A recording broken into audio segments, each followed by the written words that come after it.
नमस्कार। आइए सुनते हैं मुंशी प्रेमचंद जी की लिखी कहानी बोध। पंडित चंद्रधर ने अपर प्राइमरी में मुदर्सी तो कर ली थी, किंतु सदा पछताया करते थे कि कहाँ से इस जंजाल में आ फंसा। यदि किसी अन्य विभाग में नौकर होते तो अब तक हाथ में 4 पैसे होते, आराम से जीवन व्यतीत होता। यहाँ तो महीने भर प्रतीक्षा करने के पीछे कहीं 15 रुपये देखने को मिलते हैं, वह भी इधर आए उधर गायब। न खाने का सुख न पहनने का आराम, हमसे तो मजूर ही भले। पंडित जी के पड़ोस में 2 महाशय और रहते थे। एक ठाकुर अतिबर सिंह, वह थाने में हेड कांस्टेबल थे। दूसरे मुंशी बैजनाथ, वह तहसील में सियाहे नवीस थे।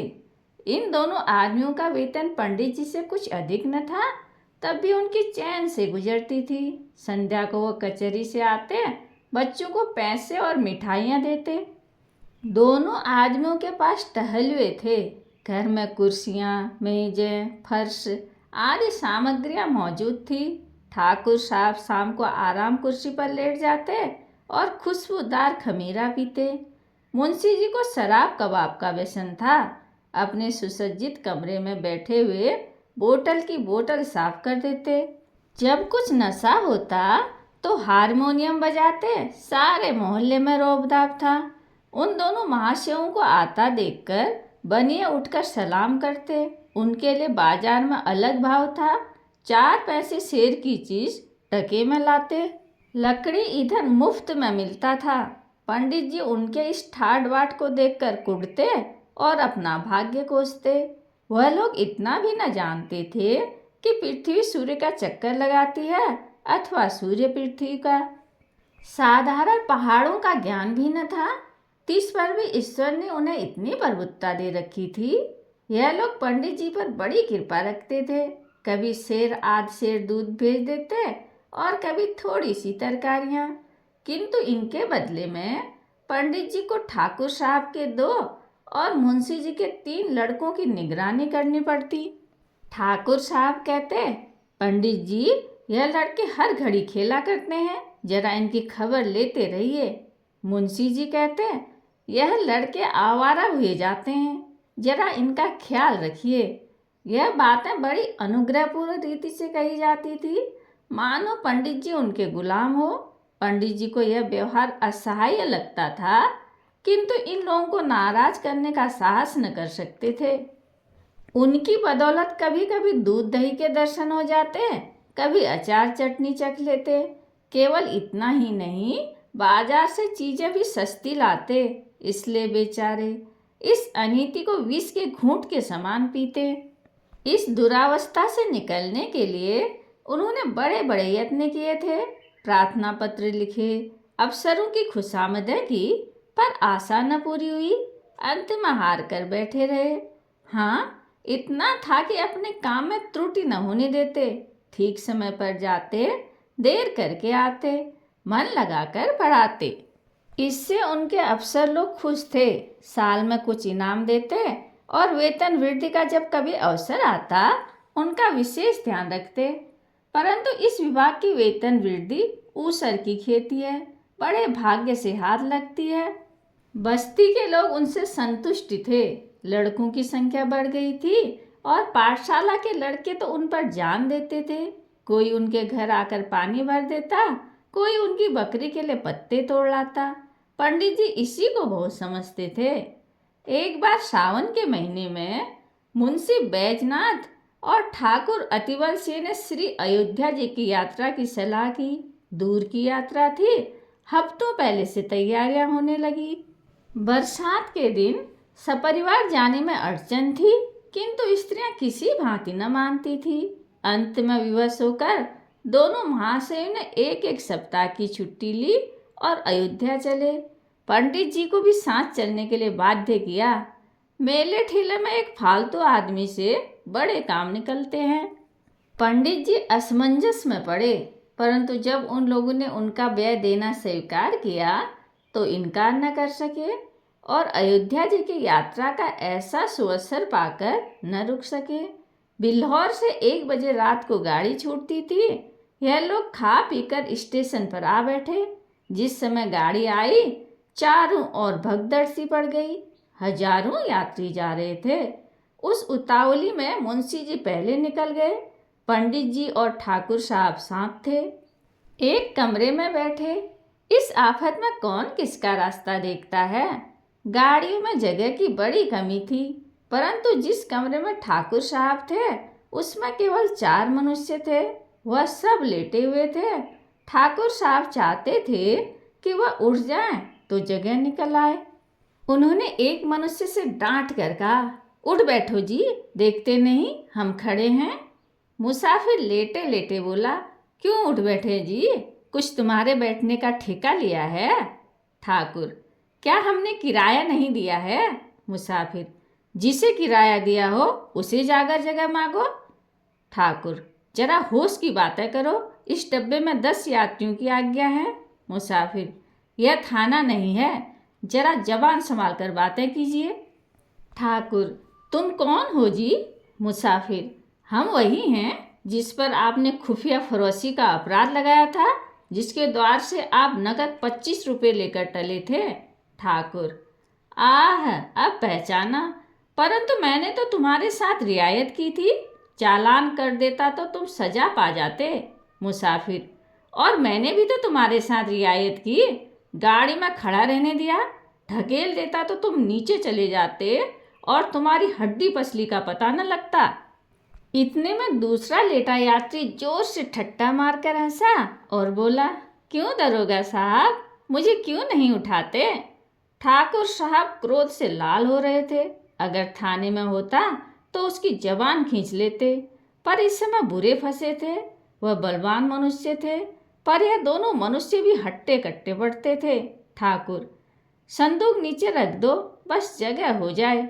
दूसरा मुसाफिर, और आप ही क्यों न नीचे बैठ जाएं, इसमें कौन सी हेठी हुई जाती है। यह थाना थोड़ी ही है कि आपके रौब में फर्क पड़ जाएगा। ठाकुर साहब ने उसकी ओर भी ध्यान से देखकर पूछा, क्या तुम्हें भी मुझसे कोई बैर है। जी हाँ, मैं तो तुम्हारे खून का प्यासा हूँ। मैंने तुम्हारा क्या बिगाड़ा, तुम्हारी तो सूरत भी नहीं देखी। दूसरा मुसाफिर, आपने मेरी सूरत न देखी होगी, पर आपकी मैंने देखी है।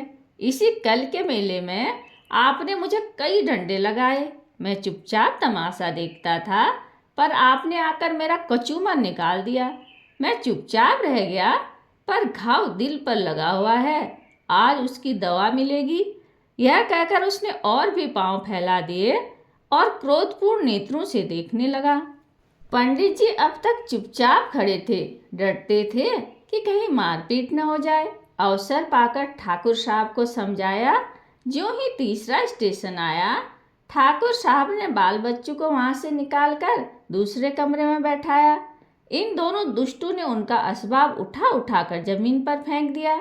जब ठाकुर साहब गाड़ी से उतरने लगे तो उन्होंने उनको ऐसा धक्का दिया कि बेचारे प्लेटफार्म पर गिर पड़े। गार्ड से कहने दौड़े थे कि इंजन ने सीटी दी, जाकर गाड़ी में बैठ गए। उधर मुंशी बैजनाथ की और भी बुरी दशा थी। सारी रात जागते गुजरी, जरा पैर फैलाने को जगह न थी। आज उन्होंने जेब में बोतल भर कर रख ली थी। प्रत्येक स्टेशन में कोयला पानी ले लेते थे। फल यह हुआ कि पाचन क्रिया में विघ्न पड़ गया। एक बार उल्टी हुई और पेट में मरोड़ होने लगी। बेचारे बड़ी मुश्किल में पड़े। चाहते थे कि किसी भांति लेट जाएं, पर वहां पैर हिलाने को भी जगह न थी। लखनऊ तक तो उन्होंने किसी प्रकार जब्त किया, आगे चलकर विवश हो गए। एक स्टेशन पर उतर पड़े, खड़े न हो सकते थे। प्लेटफार्म पर लेट गए। पत्नी भी घबराई, बच्चों को लेकर उतर पड़ी। असबाब उतारा, पर जल्दी में ट्रंक उतारना भूल गई। गाड़ी चल दी। दरोगा जी ने अपने मित्र को इस दशा में देखा तो वह भी उतर पड़े। समझ गए कि हजरत ज्यादा चढ़ा गए हैं। देखा तो मुंशी जी की दशा बिगड़ गई थी। ज्वर, पेट में दर्द, नसों में तनाव, कै और दस्त, बड़ा खटका हुआ। स्टेशन मास्टर ने यह दशा देखी तो समझा हैजा हो गया है। हुक्म दिया कि रोगी को अभी बाहर ले जाओ। विवश होकर मुंशी जी को लोग एक पेड़ के नीचे उठा लाए। उनकी पत्नी रोने लगी। हकीम डॉक्टर की तलाश हुई। पता लगा कि डिस्ट्रिक्ट बोर्ड की तरफ से वहाँ एक छोटा सा अस्पताल है। लोगों की जान में जान आई। किसी से यह भी मालूम हुआ कि डॉक्टर साहब बिल्हौर के रहने वाले हैं। ढांढस बंधा। दरोगा जी अस्पताल दौड़े। डॉक्टर साहब से सारा समाचार कह सुनाया और कहा, आप चलकर जरा उन्हें देख तो लीजिए। डॉक्टर का नाम था चोखेलाल। कंपाउंडर थे। लोग आदर से डॉक्टर कहा करते थे। सब वृत्तांत सुनकर रुखाई से बोले, सवेरे के समय मुझे बाहर जाने की आज्ञा नहीं है। दरोगा, तो क्या मुंशी जी को यहीं लाएं? चोखेलाल, हाँ, आपका जी चाहिए लाइए। दरोगा जी ने दौड़ धूप कर एक डोली का प्रबंध किया। मुंशी जी को लाद कर अस्पताल लाए। यूं ही बरामदे में पैर रखा, चोखेलाल ने डांट कर कहा, है जी, विसूचिका के रोगी को ऊपर लाने की आज्ञा नहीं है। वैजनाथ अचेत तो थे नहीं। आवाज सुनी, पहचाना। धीरे से बोले, अरे यह तो बिल्हौर के ही हैं। तहसील में आया जाया करते हैं। क्यों महाशय, मुझे पहचानते हैं? चोखेलाल, जी हाँ, खूब पहचानता हूँ।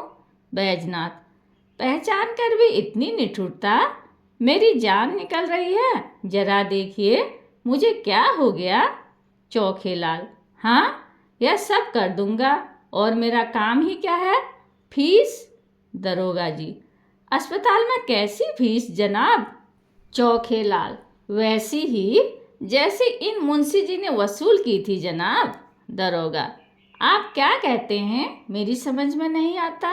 चोखेलाल, मेरा घर बिल्हौर में है। वहाँ मेरी थोड़ी सी जमीन है। साल में 2 बार उसकी देखभाल के लिए जाना पड़ता है। जब तहसील में लगान दाखिल करने जाता हूँ तो मुंशी जी डांट कर अपना हक वसूल लेते हैं। न दूँ तो शाम तक खड़ा रहना पड़े, स्याह न हो। फिर जनाब कभी गाड़ी नाव पर, कभी नाव गाड़ी पर। मेरी फीस 10 रुपये निकालिए, देखूं, दवा दूं, नहीं तो अपनी राह लीजिए। दरोगा, 10 रुपये? चोखेलाल, जी हाँ, और यहाँ ठहरना चाहो तो 10 रुपया रोज। दरोगा जी विवश हो गए। बैजनाथ की स्त्री से 10 रुपये मांगे तो तब उसे अपने बक्स की याद आई। छाती पीट ली। दरोगा जी के पास भी अधिक रुपये न थे। किसी तरह 10 रुपये निकाल कर चोखेलाल को दिए। उन्होंने दवा दी। दिन भर कुछ फायदा न हुआ। रात को दशा संभली। दूसरे दिन फिर दवा की आवश्यकता हुई। मुंशियाइन का एक गहना जो 20 रुपये से कम का न था, बाजार में बेचा गया। तब काम चला। चोखेलाल को दिल में खूब गालियां दी। श्री अयोध्या जी में पहुंचकर स्थान की खोज हुई। पंडों के घर जगह न थी। घर घर में आदमी भरे हुए थे। सारी बस्ती छान मारी पर कहीं ठिकाना न मिला। अंत में यह निश्चय हुआ कि किसी पेड़ के नीचे डेरा जमाना चाहिए, किंतु जिस पेड़ के नीचे जाते थे वहीं यात्री पड़े मिलते। सिवाय खुले मैदान में रेत पर पड़े रहने के और कोई उपाय न था। एक स्वच्छ स्थान देखकर बिस्तरे बिछाए और लेटे। इतने में बादल घिर आए। बूंदें गिरने लगी। बिजली चमकने लगी। गरज से कान के पर्दे फटे जाते थे। लड़के रोते थे। स्त्रियों के कलेजे कांप रहे थे। अब यहाँ ठहरना दुस्सह था, पर जाए कहाँ? अकस्मात एक मनुष्य नदी की तरफ से लालटेन लिए आता दिखाई दिया। वह निकट पहुंचा तो पंडित जी ने उसे देखा। आकृति कुछ पहचानी भी मालूम हुई, किंतु यह विचार न आया कि कहाँ देखा है। पास जाकर बोले, क्यों भाई साहब, यहाँ यात्रियों के रहने की जगह न मिलेगी? वह मनुष्य रुक गया। पंडित जी की ओर ध्यान से देखकर बोला, आप पंडित चंद्रधर तो नहीं हैं?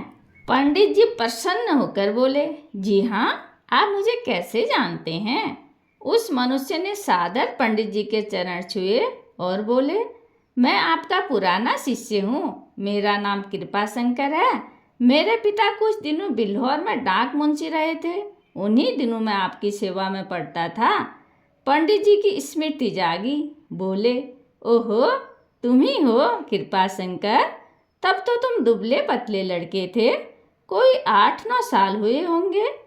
कृपाशंकर: जी हाँ, 9वां साल है। मैंने वहाँ से आकर एंट्रेंस पास किया। अब यहाँ म्यूनसिपैलिटी में नौकर हूँ। कहिए, आप तो अच्छी तरह रहे। सौभाग्य था कि आपके दर्शन हो गए। पंडित जी: मुझे भी तुमसे मिलकर बड़ा आनंद हुआ। तुम्हारे पिता अब कहाँ हैं? कृपाशंकर: उनका तो देहांत हो गया, माता जी हैं। आप यहाँ कब आए? पंडित जी: आज ही आया हूँ। पंडू के घर जगह न मिली, विवश हो यहीं रात काटने की ठहरी। कृपाशंकर: बाल बच्चे भी साथ हैं? पंडित जी: नहीं, मैं तो अकेला ही आया हूँ, पर मेरे साथ दरोगा जी और सियाए नवीद साहब हैं, उनके बाल बच्चे भी साथ हैं। कृपाशंकर: कुल कितने मनुष्य होंगे? पंडित जी: हैं तो 10, किंतु थोड़ी सी जगह में निर्वाह कर लेंगे। कृपाशंकर: नहीं साहब, बहुत सी जगह लीजिए, मेरा बड़ा मकान खाली पड़ा है। चलिए, आराम से 1-2-3 दिन रहिए। मेरा परम सौभाग्य है कि आपकी कुछ सेवा करने का अवसर मिला। कृपाशंकर ने कुली बुलाया, असबाब उठवाया और सबको अपने मकान पर ले गया। साफ सुथरा घर था। नौकर ने चटपट चारपाइयाँ बिछा दी। घर में पूरियाँ पकने लगी। कृपाशंकर हाथ बांधे सेवक की भांति दौड़ता था। हृदयोल्लास से उसका मुख कमल चमक रहा था। उसकी विनय और नम्रता ने सबको मुग्ध कर दिया। और सब लोग तो खा पी कर सोए, किंतु पंडित चंद्रधर को नींद नहीं आई। उनकी विचार शक्ति इस यात्रा की घटनाओं का उल्लेख कर रही थी। रेलगाड़ी की रगड़ झगड़ और चिकित्सालय की नोच खसोट के सम्मुख कृपाशंकर की सहृदयता और शालीनता प्रकाश में दिखाई देती थी। पंडित जी ने आज शिक्षक का गौरव समझा। उन्हें आज इस पद की महानता ज्ञात हुई। यह लोग 3 दिन अयोध्या रहे, किसी बात का कष्ट न हुआ। कृपाशंकर ने अपने साथ धाम के दर्शन कराए। तीसरे दिन जब लोग चलने लगे तो वह स्टेशन तक पहुंचाने आया। जब गाड़ी ने सीटी दी तो उसने सजल नेत्रों से पंडित जी के चरण छुए और बोला, कभी कभी इस सेवक को याद करते रहिएगा। पंडित जी घर पहुँचे तो उनके स्वभाव में बड़ा परिवर्तन हो गया था। उन्होंने फिर कभी किसी दूसरे विभाग में जाने की चेष्टा न की। कहानी सुनने के लिए धन्यवाद।